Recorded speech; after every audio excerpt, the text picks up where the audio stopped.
नमस्कार, स्वागत है आपका हमारे इस कार्यक्रम आज का एजेंडा में। मैं हूं निखिल सिंह और आज के दिन की कौन सी है बड़ी खबरें जिन पर दिन भर रहेंगी सबकी नजरें, वो खबरें जो आज की सुर्खियां करेंगी तय। ऐसे ही तमाम मुद्दों को समेटकर हम लाए हैं आज का एजेंडा में। सबसे पहले देखते हैं क्या है आज का एजेंडा। जम्मू कश्मीर में डीडीसी के चुनावों में बीजेपी को बड़ी सफलता। जम्मू में भारी कामयाबी, घाटी में भी बीजेपी को सफलता।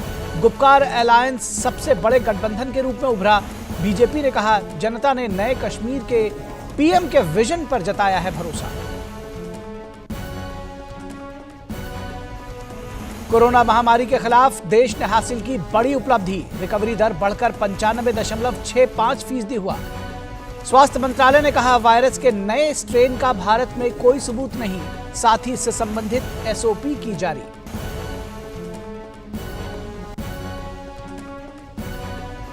और देश के उत्तरी हिस्सों में जबरदस्त ठंड का प्रकोप जारी। आने वाले दिनों में देश के मैदानी इलाकों में और बढ़ सकती है ठंड। तमिलनाडु और केरल में हो सकती है बारिश। दिल्ली में 26 दिसंबर के बाद तापमान में हो सकती है बढ़ोतरी।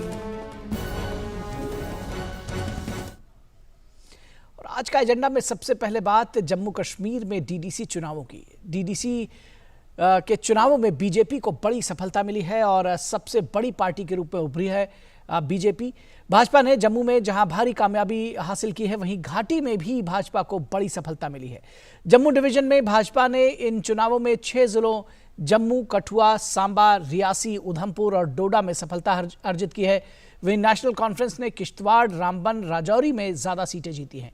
वहीं पुंछ में निर्दलीय विधायकों ने बाजी मारी है। इन चुनावों में गुपकार अलायंस सबसे बड़े गठबंधन के रूप में उभरा है। अभी तक 280 सीटों पर हुए चुनावों में से 244 सीटों के परिणाम आ चुके हैं। अब तक के परिणामों में भारतीय जनता पार्टी ने 74 सीटों पर जीत हासिल की है। वहीं जम्मू कश्मीर नेशनल कॉन्फ्रेंस ने 67 सीटों पर जीत हासिल की है। निर्दलीय विधायकों ने 49 सीटों पर, जबकि महबूबा मुफ्ती की पीपुल्स डेमोक्रेटिक पार्टी ने अब तक 27 सीटें जीती हैं। कांग्रेस ने 26 सीटों पर और जम्मू कश्मीर अपनी पार्टी ने 12 सीटों पर अब तक जीत हासिल की है। माकपा ने 5 और जम्मू कश्मीर पीपुल्स कॉन्फ्रेंस ने अभी तक 5 सीटों पर विजय हासिल की है। जेकेपीएम पार्टी ने 3 सीटें, जबकि पैंथर्स पार्टी ने 2 सीटें जीती हैं। पीडीएफ ने 2 और बसपा ने 1 सीट पर जीत दर्ज की है।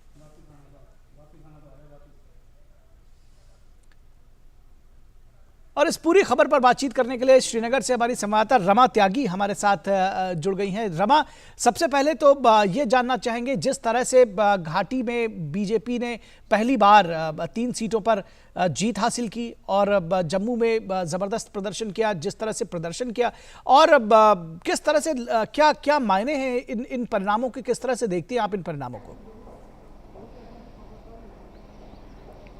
देखिए, इन परिणामों के बहुत बड़े मायने हैं इस अवधि में भी और दीर्घावधि में। अगर हम देखते हैं निखिल, जिस तरह से जम्मू कश्मीर की आपने बीजेपी की आपने बात की, कश्मीर में 3 सीटें पहली बार बीजेपी ने हासिल की है एक बड़े चुनाव में, तो ये अपने आप में बहुत महत्वपूर्ण है। और श्रीनगर में जो कि हार्ट कहा जाता है कश्मीर का, वहां पर सीट जीतना बीजेपी का पहली बार, ये अपने आप में जिस तरह से ये ऐतिहासिक चुनाव है, इतिहास रचना ही है।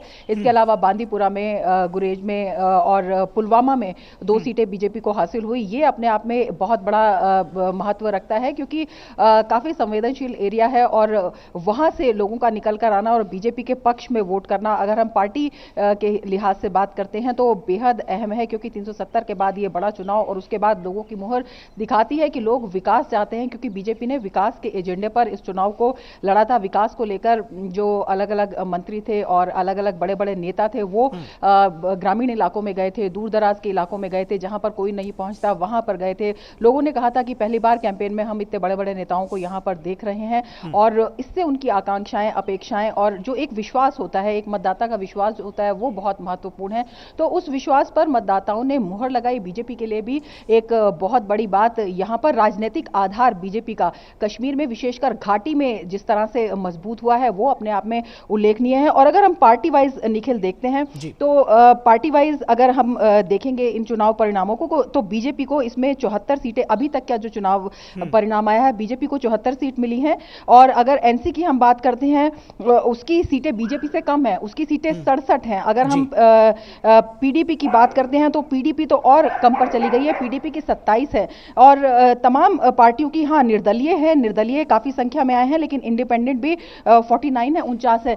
तो अगर परिणामों को अलग अलग देखें, गुपकार अलायंस को अगर देखते हैं, जो 7 पार्टियों का अलायंस है वो एक बड़ा दल बनकर उभरा है। लेकिन अगर हम पार्टी वाइज देखते हैं, अलग अलग देखते हैं, तो बीजेपी यहां पर एक सिंगल लार्जेस्ट पार्टी आपको दिखाई देती है। और मेन स्ट्रीम पार्टियों को ये एक बहुत बड़ा झटका है। मेन स्ट्रीम पार्टीज जो कि जनता के बीच में भी जो है बहुत गम गई या दूसरे इश्यूज लेके गई, तो दिखाई देता है कि जनता ने विकास के मुद्दे को यहां पर प्राथमिकता दी है। जम्मू कश्मीर के लोगों ने विकास के मुद्दे पर प्राथमिकता दी है और तमाम अन्य मुद्दे जो कि बड़ी समय से यहां पर उनके विकास में बाधा बने हुए थे, उनको उन्होंने नकार दिया है। जो मेन स्ट्रीम पार्टीज ने एक दल बनाया था और उसके बाद उन मुद्दों को उठाया था, तो उन मुद्दों को और मेन स्ट्रीम पार्टीज को कहीं ना कहीं यहां पर जो लोग हैं उन्होंने नकारा है। ये अपने आप में बहुत बड़ी बात है। 370 के बाद जिस तरह से नए जम्मू कश्मीर की बात कर रहे हैं, उनकी आकांक्षाओं की बात कर रहे हैं, और जो ये कहा जा रहा था कि 370 और 35 से बहुत से विकास कार्यों में बाधा थी, तो उसको यहां पर लोग उस बाधा को स्वीकारते हुए दिखाई देते हैं कि सही में वो बाधा थी और विकास जो है वो प्राथमिकता होनी चाहिए। यहां पर लोग विकास चाहते हैं और तमाम तरह के जो भ्रामक प्रचार थे या जो भ्रम की स्थितियां थी, उनसे लोग उबर गए हैं। कंफ्यूजन से उतरकर एक क्लियर विजन की तरफ जम्मू कश्मीर अब जा रहा है, ये दिखाई देता है इन परिणामों को। और बहुत महत्वपूर्ण है, आगे की राजनीतिक गतिविधियों की वजह से भी, आगे की जो प्रजातांत्रिक गतिविधियां हैं, डेमोक्रेसी को मजबूत करने के लिए जो प्रोसेस होना चाहिए, उसके लिए भी बहुत महत्वपूर्ण है। आप देख सकते हैं, अगर हम डीडीसी चुनाव की बात करते हैं, डीडीसी चुनाव हालांकि जम्मू कश्मीर में पहली बार हुआ है, इसलिए ऐतिहासिक है, हर जगह होता है क्योंकि ये त्रिस्तरीय पंचायत व्यवस्था को मजबूत करता है। किसी भी क्षेत्र में, किसी भी इलाके में बेहद महत्वपूर्ण होता है। लेकिन अगर यहां देखते हैं तो पंचायत चुनाव ही पहले दूसरे तरीके से होते थे। 5 साल पहले जो पंचायत चुनाव, जो नए तरीके से पंचायत चुनाव हुए जिसमें लोगों को डायरेक्ट प्रतिनिधित्व मिला, वो अपने आप में उल्लेखनीय हुआ। 27-28 साल के बाद यहां पर बीडीसी चुनाव हुए, जो रुके हुए थे वो यहां पर हुआ। इसके बाद अब जो ये डीडीसी चुनाव हुआ है, तो ये ऐतिहासिक मौका लोगों के लिए था। जिन लोगों को ये सुविधा थी कि वो पोस्टल बैलेट के जरिए भी अपना मत डाल सकते हैं, वो भी बड़ी संख्या में कठिन मौसम की परिस्थितियों की वजह से माइनस टेम्परेचर में निकल कर आए, 90 साल से ऊपर के बुजुर्ग निकल कर आए, तो कहीं ना कहीं वो इस मौके की खुशी को अनुभव करना चाहते थे, इसे चूकने नहीं देना चाहते थे। तो ये अपने आप में एक बहुत बड़ी बात है निखिल। जी बिल्कुल, बड़ी बात है। ऐतिहासिक चुनाव थे, कई सारे मिथकों को तोड़ा है, न सिर्फ आयोजन के लिहाज से, न सिर्फ भागीदारी के लिहाज से, बल्कि परिणामों के लिहाज से भी। परिणामों में आपने जैसा कि बताया, खबर भी हमने बताई कि बीजेपी जो है वो सिंगल लार्जेस्ट पार्टी बनकर उभर रही है। जो दूसरे दल हैं उनको एक तरह से जो यहाँ की जो क्षेत्रीय पार्टियां हैं उनको कहीं ना कहीं नकारते हुए नजर आए जो मतदाता हैं, या उस तरह से उन्होंने उनकी स्वीकारोक्ति नहीं की जैसे वो पहले किया करते थे। आपने ये भी बताया कि जो निर्दलीय हैं वो बड़ी मात्रा में, बड़ी संख्या में जीते हैं। क्या मायने हैं इसके? देखिए, जिस तरह से हम पहले बात कर रहे थे, बीजेपी अगर अलग अलग हम देखते हैं, पार्टी वाइज देखते हैं, तो बीजेपी सिंगल लार्जेस्ट पार्टी बनकर उभर रही है। वो जो मेन स्ट्रीम दल हैं उन्हें न केवल अब झटका है, बल्कि दीर्घकालिक वे में भी एक इंट्रोस्पेक्शन का उनका रास्ता खोलता है कि किस वजह से उनको इतना बड़ा झटका यहाँ पे लगा है। लोगों ने उन्हें पूरी तरह से नकार दिया है, जबकि क्षेत्रीय दलों का प्रतिनिधित्व और उनका इंपॉर्टेंस काफी ज्यादा होता है। लेकिन जिस तरह से वो दावे कर रहे थे, और आप देखिए निखिल, 7 पार्टियों का दल एक तरफ, बीजेपी एक तरफ, विकास के मुद्दे को लेकर बीजेपी आज आगे बढ़ रही है, और जो 7 दलीय जो एक गठबंधन है वो पुराना राग अलाप रहा है, उसको लोगों ने यहां पर नकारा है। ये अपने आप में बहुत बड़ी बात है, क्योंकि इस चुनाव पर नजरें केवल देश की नहीं थी, दुनिया भर की थी। यहां पर फॉरेन कॉरेस्पॉन्डेंट भी बड़ी संख्या में आए थे, और दुनिया में जो एक मैसेज गया है वो अपने आप में बहुत महत्वपूर्ण है कि जम्मू कश्मीर का आवाम आखिर चाहता क्या है। जम्मू कश्मीर का आवाम जो है, यहाँ पे लोकतंत्र चाहता है, जो यहाँ पर नहीं था। जम्मू कश्मीर का आवाम यहाँ पर नए अवसर चाहता है जो उनको नहीं मिलते थे। जम्मू कश्मीर का आवाम यहाँ पर शांति चाहता है, जो लंबे समय से इतना खूबसूरत धरती का स्वर्ग ये कहा जाता है, लेकिन यहाँ पर जिस तरह की हिंसा होती थी, यहाँ पर जिस तरह से आतंकवाद था, यहाँ पर जिस तरह से अलगाववाद था, जो चुनाव का बॉयकॉट करते थे, यहाँ पर जिस तरह से विभिन्न दलों की राजनीति चली आ रही थी, जिसमें कुछ ही लोगों को फायदा मिलता था, कुछ ही लोगों को अवसर मिलता था और कुछ ही परिवार जो फायदे में आते थे, उसका एक मिथक यहाँ पर टूटा है। वो एक बड़ी रियलिटी इस बात के रूप में उभर कर आई है कि लोगों ने नए चेहरों को भी प्राथमिकता दी है।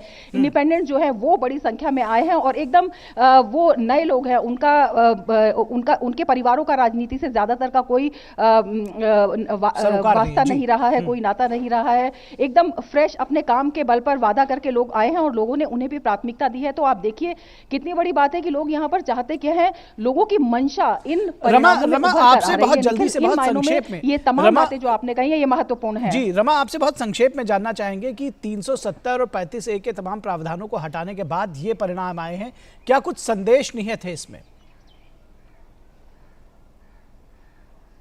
बिल्कुल, संदेश एकदम साफ है कि 370 और 35A बहुत बड़ी बाधा थी यहाँ पर विकास के लिए, यहाँ पर अवसरों के लिए, यहाँ पर जो नए युवा हैं उन्हें एक बेहतर भविष्य के मार्गदर्शन के लिए बहुत बड़ी बाधा थी। वो बाधा हटी, यहाँ पर डेमोक्रेटिक प्रोसेस शुरू हुआ और उस डेमोक्रेटिक प्रोसेस में लोगों ने बढ़ चढ़कर हिस्सा दिया। न केवल बढ़ चढ़कर हिस्सा लिया बल्कि जो परिणाम हैं वो भी इस तरह के दिए कि वो आंखें खोलने वाले हैं और वो बताने वाले हैं कि यहाँ के लोग विकास चाहते हैं, शांति चाहते हैं, मजबूत डेमोक्रेसी चाहते हैं। जी बिल्कुल, कहीं ना कहीं 35A और 370 के प्रावधानों को हटाए जाने का समर्थन दिखाते हैं, जनता का समर्थन दिखाते हैं ये चुनाव। बहुत शुक्रिया रमा इस तमाम बातचीत और जानकारी के लिए। और बढ़ते हैं अगली खबर की तरफ। खबर कोरोना से जुड़ी हुई। कोरोना के खिलाफ सरकार के सख्त कदमों की मदद से बेहतर नतीजे सामने आ रहे हैं। स्वास्थ्य और परिवार कल्याण मंत्रालय के मुताबिक देश में कोरोना वायरस महामारी से संक्रमित लोगों में से अब तक 96,63,000 से ज्यादा मरीज स्वस्थ हो चुके हैं, जिसके बाद देश में रिकवरी रेट बढ़कर 95.69% हो गया है। देश में कोविड से मृत्यु दर घटकर 1.45% रह गई है। पिछले 24 घंटों में 26,895 कोरोना मरीज ठीक हुए हैं। वहीं भारतीय चिकित्सा अनुसंधान परिषद ने बताया है कि देश में 22 दिसंबर तक कुल 16,42,68,721 नमूनों का परीक्षण किया गया है, जिनमें से 22 दिसंबर को 10,98,164 नमूनों की जांच हुई। केंद्र सरकार ने ब्रिटेन में कोरोना वायरस का नया रूप सामने आने के बाद SOP जारी की है। इसमें उन सभी अंतर्राष्ट्रीय यात्रियों के लिए निर्देश जारी किए गए हैं जो इस साल 25 नवंबर से 23 दिसंबर तक ब्रिटेन गए हों या फिर ब्रिटेन से गुजरे हों। SOP के मुताबिक सभी अंतर्राष्ट्रीय यात्रियों को पिछले 14 दिनों की यात्रा के बारे में जानकारी देनी होगी और स्वघोषणा पत्र भरना होगा। बाद में इस पत्र में दी गई जानकारी के मुताबिक कोविड-19 संबंधी जांच की जाएगी। ब्रिटेन के विभिन्न हवाई अड्डों से 21 दिसंबर से 23 दिसंबर 2020 की अवधि के दौरान भारत आने वाले सभी यात्रियों के लिए संबंधित राज्य सरकारों को RT-PCR जांच की सुविधा का इंतजाम करना होगा। ब्रिटेन से भारत पहुंचने वाली सभी विमान कंपनियों को चेक इन से पहले SOP के बारे में यात्रियों को पूरी जानकारी उपलब्ध करानी होगी। और इस पूरी खबर पर हमारे संवाददाता नितेंद्र सिंह हमारे साथ जुड़ रहे हैं। नितेंद्र, लगातार जो एक आंकड़े लगातार आ रहे हैं, अब तक देश में 16 करोड़ से ज्यादा टेस्ट हो चुके हैं। प्रति 10 लाख पर नए केस की संख्या केवल 7300 रह गई है। देश में 3% से भी कम है एक्टिव केस। ये जो तमाम लगातार आंकड़े आ रहे हैं ये बहुत उत्साहवर्धक हैं, क्या कहेंगे आप? निश्चित तौर पर निखिल, ये सब इसलिए संभव हो सका क्योंकि सरकार ने जो शुरू से ही रणनीति अपनाई थी टेस्ट, ट्रेस और ट्रीटमेंट की, जिसके वजह से वायरस को चेंज किया जा रहा था और वायरस जहां भी जिस व्यक्ति को भी अगर संक्रमण होता था उनकी टेस्टिंग की जाती थी, उनको आइसोलेट किया जाता था और उनके कांटेक्ट में आए लोगों को भी ट्रेसिंग की जाती थी और जिसका परिणाम ये रहा कि समय पर बीमारी की पहचान होती थी और समय पर इलाज होता था। यही वजह है कि आज हमारे यहाँ मृत्यु दर सबसे कम है और इसके अलावा जो रिकवरी दर है वो तकरीबन 95-96% तक हो गया है। और ये तमाम जो राज्य सरकार का प्रयास है, केंद्र सरकार का प्रयास है और जो लोग हैं उनका भी बहुत बड़ा योगदान इसमें है, क्योंकि लोग जागरूक रहे, समय पर सिम्टम आते ही उन्होंने टेस्ट कराया और जिसका नतीजा है कि अच्छे रिजल्ट आ रहे हैं। बिल्कुल, नीति आयोग की तरफ से बताया गया है नितेंद्र कि ब्रिटेन में जो नए प्रकार का वायरस पाया गया है, उसका जो नया स्ट्रेन है, उससे घबराने की जरूरत नहीं है। और भारत में अभी तक इसके किसी भी तरह के केस के सबूत नहीं मिले हैं। घबराने की जरूरत नहीं है, तैयारियां की जा रही हैं। इस दावे का आधार क्या है? देखिए, जो ब्रिटेन में जैसे ही म्यूटेशन की खबर आई, उसके बाद से भारत सरकार ने एहतियात के तौर पे जो ब्रिटेन से फ्लाइट है उन पे एक तरह से प्रतिबंध लगा दिया है 31 दिसंबर तक। इसके अलावा जो लोग भी वहां से आए हैं उनको ट्रैक किया जा रहा है, ट्रेस किया जा रहा है और उनके सैंपल लिए जा रहे हैं। अभी कल कुछ लोगों में सिम्टम पाए गए थे, उनको आइसोलेट किया गया है, उनकी सैंपल को भेजा गया है और उसके अलावा उस सैंपल को एक तरह से जो जांच के लिए भेजा गया है कि क्या वही वाला वायरस तो नहीं है जो म्यूटेशन किया है। इसकी रिपोर्ट तकरीबन 4 से 5 दिन में आने की संभावना है, क्योंकि उसकी जीनोम सीक्वेंसिंग की जाती है, तभी पता चल पाएगा कि वास्तव में वो वायरस कोरोना वायरस का वायरस है या फिर जो म्यूटेट किया है यूके वाला वो वायरस है। तो ये तमाम कदम सरकार की तरफ से उठाए जा रहे हैं और जितने लोग भी आए हैं 22 नवंबर से लेकर 23 दिसंबर के बीच में सबको ट्रेस किया जा रहा है। उनको कोशिश की जा रही है कि उनकी जांच की जाए और उनको कम से कम होम आइसोलेशन में रखा जाए और तमाम राज्य सरकार को निर्देश दिया गया है कि वो एहतियात बरते और खास तौर पे एयरपोर्ट पे निर्देश दिया गया है कि जो भी यूके से फ्लाइट आ रहे हैं उन यात्रियों की सघन तरीके से RT-PCR टेस्ट कराई जाए। जी, नए जो स्ट्रेन है इसको लेकर के जो वैक्सीन निर्माण का काम चल रहा है, उसके डेवलपमेंट का काम चल रहा है, उसको लेकर के जहन में सवाल आते हैं, क्या उस पर भी कोई असर पड़ेगा? क्या नीति आयोग की तरफ से या ICMR की तरफ से इस पर भी कुछ बात कही गई है? देखिए, जो सरकार की तरफ से एक्सपर्ट कमेटी है उनके जो अध्यक्ष हैं, प्रमुख है डॉक्टर वीके पॉल, उन्होंने साफ कहा कि जो म्यूटेशन है उसे घबराने की जरूरत नहीं है। कारण क्योंकि वहां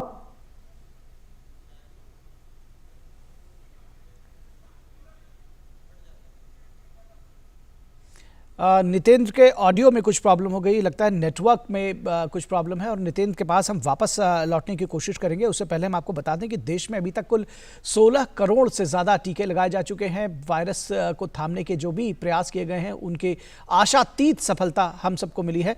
और सबसे खास बात है कि जो नया स्ट्रेन आया है जो ब्रिटेन से जो कहा जा रहा है, जिसमें म्यूटेशन के बाद वायरस में बदलाव आया है, उससे निपटने की सारी तैयारियां की जा रही हैं। नई SOPs जारी की गई हैं। ब्रिटेन से आने वाली जो फ्लाइट्स हैं उनको बंद किया गया है। नितेंद्र एक बार फिर हमारे साथ जुड़ गए हैं। नितेंद्र, आप जानकारी दे रहे थे कि जो वायरस का नया स्ट्रेन है इसका वैक्सीन पर कोई असर नहीं पड़ेगा। जी, निश्चित तौर पे जो एक्सपर्ट कमेटी है उन्होंने कहा है कि नए वायरस की जो म्यूटेट किया वायरस, उससे वैक्सीन पे कोई असर नहीं पड़ेगा और वैक्सीनेशन का प्रोग्राम जैसे सरकार ने प्लान किया था वैसे ही चलेगा। हाँ, ये वायरस जो है उतना घातक नहीं है, इससे मृत्यु उतनी नहीं हो रही, लेकिन संक्रमण काफी तेज हो रहा है। तकरीबन 70% से ज्यादा इसका संक्रमण का दर है, तो ज्यादा से ज्यादा लोगों को संक्रमित कर सकता है। लेकिन अभी जो साक्ष्य मिले हैं यूके में, उसके हिसाब से मृत्यु दर ऐसा कुछ खास नहीं शो किया है। इसके अलावा जो वैक्सीन है वो पूरी तरीके से इफेक्टिव है ऐसा बताया जा रहा है और वैक्सीनेशन अपने तय सीमा के हिसाब से तय सीमा में चलेगा। जी, वैक्सीनेशन अपनी तय सीमा के हिसाब से चलेगा। जो SOPs जारी की गई हैं, क्योंकि एक बार अब जब से नया स्ट्रेन आया है लोगों के जहन में सिर्फ यही आता है कि उससे बचाव कैसे कुछ किया जाएगा। जो नई SOPs हैं उसके बारे में भी बताइए हमारे दर्शकों को, और क्या कुछ इंतजाम किए जा रहे हैं कि वो नया वायरस है जो वो भारत में प्रवेश न करने पाए। देखिए, SOP सिंपल है। अगर हम मास्क का प्रयोग करेंगे, सोशल डिस्टेंसिंग 2 गज की दूरी का पालन करेंगे और हैंड हाइजीन का प्रयोग करेंगे तो निश्चित तौर पे वायरस से बचेंगे। यही SOP उसमें भी है। जो नए म्यूटेशन वाला वायरस है उसके लिए भी यही SOP जारी किया गया है। लोग खास बात यह है कि जो ब्रिटेन से लोग आए हैं उनकी पहचान की जा रही है। उनसे अपील किया गया है कि वो अपने घरों में आइसोलेट रहें। सरकार वहां तक पहुंचेगी, उनके सैंपल लेगी और उस सैंपल की जांच होगा। जांच के बाद अगर वो पॉजिटिव पाए जाते हैं तो उनको क्वारंटाइन किया जाएगा और उनके कांटेक्ट में जो लोग आए हैं उनको ट्रेस किया जाएगा। यही SOP केंद्र की तरफ से राज्यों को जारी किया गया है और जितने भी लोग आए हैं पिछले 1 महीने में उनकी ट्रेसिंग की जा रही है। जी, अब बहुत जल्दी से बता दीजिए नितेंद्र, एक आखिरी सवाल की जो वैक्सीन है उसको लेकर के क्या कुछ चल रहा है? टीका की बात बार बार हो रही है और ऐसा कहा जा रहा है कि जनवरी से शायद ये उपलब्ध हो जाएगा। क्या कुछ तैयारियां इसको की गई हैं लगाने की? क्या कुछ प्रक्रिया होगी? किस तरह से लोगों को तक ये टीका पहुंच सकेगा और कहां तक हम आए हैं? कितना अभी और इंतजार है? देखिए, टीका निश्चित तौर पे केंद्रीय स्वास्थ्य मंत्री ने 2 दिन पहले ही कहा था कि जनवरी में टीकाकरण शुरू हो जाएगा और कल नीति आयोग के मेंबर डॉक्टर वीके पॉल ने साफ कहा था कि जो एक कंपनी है उनसे जो डाटा 3 कंपनियों ने अप्लाई किया है इमरजेंसी ऑथराइजेशन के लिए, जी। तो उसमें से तीनों को डाटा लाने के लिए बोला गया था कि और भी डाटा आप दीजिए। तो एक कंपनी ने अपनी डाटा जो डीसीजीआई की जो एक्सपर्ट कमेटी है उनको भेज दिया है, और यहाँ तक कि मतलब वो सीरम कंपनी है जिसने अपना डाटा दोबारा भेजा है। इसके अलावा भारत बायोटेक ने भी अपनी एक जो अलग से डाटा भेजा है, उस पर एक्सपर्ट कमेटी अभी विचार कर रही है। निश्चित तौर पे जैसे ही क्लियरेंस एक्सपर्ट कमेटी का मिलेगा, टीकाकरण का अभियान शुरू हो जाएगा। जी चलिए, बहुत शुक्रिया इस तमाम बातचीत के लिए नितेंद्र, इन सब जानकारी को हमारे दर्शकों से साझा करने के लिए। और बात अब ठंड की। भारत के अधिकतर इलाकों में इन दिनों कड़ाके की सर्दी पड़ रही है। संपूर्ण उत्तर भारत में ठंड का कहर जारी है और आने वाले दिनों में इसका प्रकोप और बढ़ सकता है। जम्मू कश्मीर और उत्तरी हिमाचल प्रदेश के आसपास के क्षेत्रों में विक्षोभ बना हुआ है, जिसके कारण कुछ जगहों पर बारिश और बर्फबारी हो सकती है। इससे मैदानी इलाकों में शीतलहर का प्रकोप अधिक बढ़ने की संभावना है। वहीं तमिलनाडु और केरल में बारिश हो सकती है। उत्तर प्रदेश में भी कड़ाके की ठंड पड़ रही है। राज्य में अधिकतर स्थानों पर शीतलहर चल रही है। बिहार में भी आज के लिए येलो अलर्ट जारी किया गया है। अगर महाराष्ट्र की बात करें तो 24 दिसंबर में से एक बार फिर तापमान में वृद्धि होने की संभावना जताई गई है। वहीं मुंबई में मंगलवार को इस मौसम का सबसे न्यूनतम तापमान 16 डिग्री सेल्सियस दर्ज किया गया।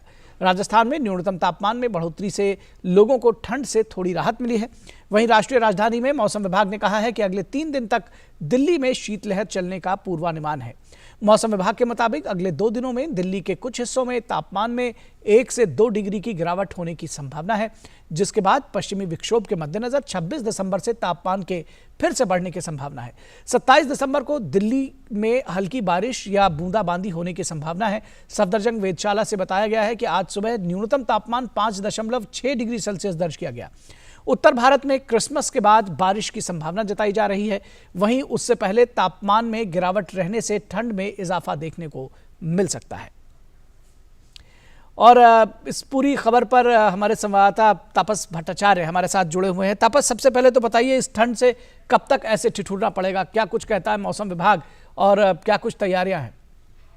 निकुल, आपने सही कहा कि ठंड से ठिठुरने की हालत है, और ये जो क्रम है ये करीब 26 तारीख तक, खासतौर से 25 तारीख तक ये खासतौर से ये चलेगा। 26 तारीख से थोड़ा थोड़ा करके जो तापमान में वृद्धि है वो देखने को मिल सकती है, क्योंकि वेस्टर्न डिस्टर्बेंस एक्सपेक्ट कर रहे हैं, और वेस्टर्न डिस्टर्बेंस के चलते 26 तारीख 27 तारीख को जो तापमान है वो 5 से ऊपर जा सकता है। लेकिन इस वक्त अगले कुछ 2 दिनों में इनफैक्ट 25 तारीख तक हम देख सकते हैं कि तापमान में लगातार गिरावट आ सकती है, आएगी इनफैक्ट, और 3 जो डिग्री सेल्सियस है उसका वो तापमान का जो पारा है वो भी ये पार करने की उम्मीद है। आईएमडी के हवाले से ये बताया जा रहा है। तो कहीं ना कहीं दिल्ली वासियों को अगले 2-3 दिन में ये ठंड से निजात नहीं मिलेगी। आपको याद होगा कि रविवार को सबसे सीजन का सबसे कम तापमान दर्शाया गया था, 3.4 डिग्री सेल्सियस किया गया था। तो उसके बाद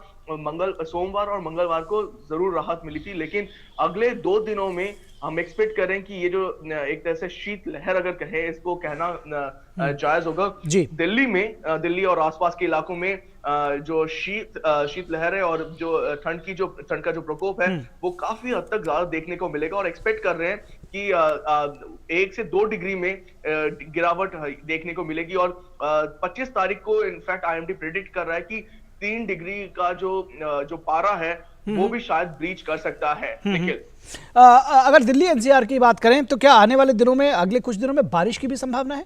क्योंकि ये लोग उम्मीद जता रहे हैं कि अगर बारिश होगी तो मौसम और ठंडा हो जाएगा। 2 चीजें हैं निखिल, अगर हम बात करें, बारिश 27 तारीख का प्रेडिक्शन है दिल्ली में हल्की बूंदाबांदी की, क्योंकि वेस्टर्न डिस्टर्बेंस 26 तारीख के बाद आएगा, और जिस वजह से जो हिमालयन फुटहिल्स है जो हम बात कर रहे हैं वहां पे जो बर्फबारी होगी उसका कहीं ना कहीं एक इम्पैक्ट दिल्ली में जरूर पड़ेगा। तो इसमें हमेशा देखा गया है जब वेस्टर्न डिस्टर्बेंस आता है उसके 2-3 दिन तक जो दिल्ली में जो तापमान होता है वो थोड़ा सा बढ़ता है, लेकिन जैसे वो निकलता है वो एक जो वैक्यूम क्रिएट करता है उससे तापमान में ज्यादा गिरावट देखने को मिल सकती है। तो 2 अहम पहलू है इसमें, कि बारिश 26 तारीख 27 तारीख को हमें जरूर देखने को मिल सकती है, एक्सपेक्ट कर रहे हैं आईएमडी। लेकिन उसके बाद उस समय दो तीन दिन अगर दिल्ली वासियों को ठंड से थोड़ी राहत जरूर मिलेगी, लेकिन उसके बाद कड़ाके की ठंड, खासतौर से अगर हम 31 तारीख की बात करें, 28, 29, 31 से तक बात करें, तो हम दिल्ली वासियों को कड़ाके की ठंड भी देखने को मिल सकती है, क्योंकि वेस्टर्न डिस्टर्बेंस रिट्रीट करेगा, बाहर निकलेगा, और जब जैसे ही ऐसा होता है, वेस्टर्न डिस्टर्बेंस निकलता है, तो वो वैक्यूम में ज्यादा ठंड बढ़ जाती है। निखिल, अब जो ठंड का असर है वो आम लोगों पर पड़ता है, खासतौर पर गरीबों पर। किस तरह से तैयारियां की जा रही हैं, क्या अलाव की व्यवस्था की जा रही है, जो शेल्टर होम्स हैं उनको कितना तैयार रखा गया है, इस विषय में भी संक्षेप में जानकारी दें। जी बिल्कुल, खासतौर से दिल्ली आसपास के जो जगह है वहां पे शेल्टर होम, रैन बसेरा, उनपे खासतौर से एक उनपे अहमियत दी जाती है, क्योंकि रात में जो दिल्ली का टेम्परेचर है कुछ जगहों पे खासतौर से वो बहुत ज्यादा नीचे गिर जाता है, ऑलमोस्ट 0 डिग्री, 1 डिग्री के आसपास भी पहुंच जाता है। तो इन जगहों पे खासतौर से ज्यादा ध्यान देने की जरूरत है। रैन बसेरा को पुख्ता किया गया है। यूनियन गवर्नमेंट की तरफ से भी और दिल्ली गवर्नमेंट की तरफ से भी कोशिश की जा रही है कि दोनों मिलके एक ऐसी सुविधा लेके आए जिससे कि रात में खासतौर से लोगों को ज्यादा दिक्कत ना हो, क्योंकि जब रात में आप रहता है तो शरीर का पारा जो है वो भी नीचे जाता है और इससे हाइपोथर्मिया होने के भी चांसेस बढ़ जाते हैं। जी, बिल्कुल। लोग, बहुत बार हमने देखा कि लोगों की मृत्यु भी हुई है इससे। तो इससे बचने के लिए उपाय किए जा रहे हैं, और कितने वो सक्षम होंगे वो अगले कुछ दिनों में हमें पता चल जी जाएगा। बिल्कुल, ठंड से बचने के उपाय किए जा रहे हैं। बहुत शुक्रिया इस तमाम बातचीत और जानकारी के लिए। तो ठंड बहुत पड़ रही है और आप सभी लोग अपना जरूर ख्याल रखें, अपने स्वास्थ्य का ख्याल रखें, ठंड से बचाव करें। तो आज का एजेंडा के इस कार्यक्रम में बस इतना ही। हमारी पूरी टीम को दीजिए इजाजत। नमस्कार।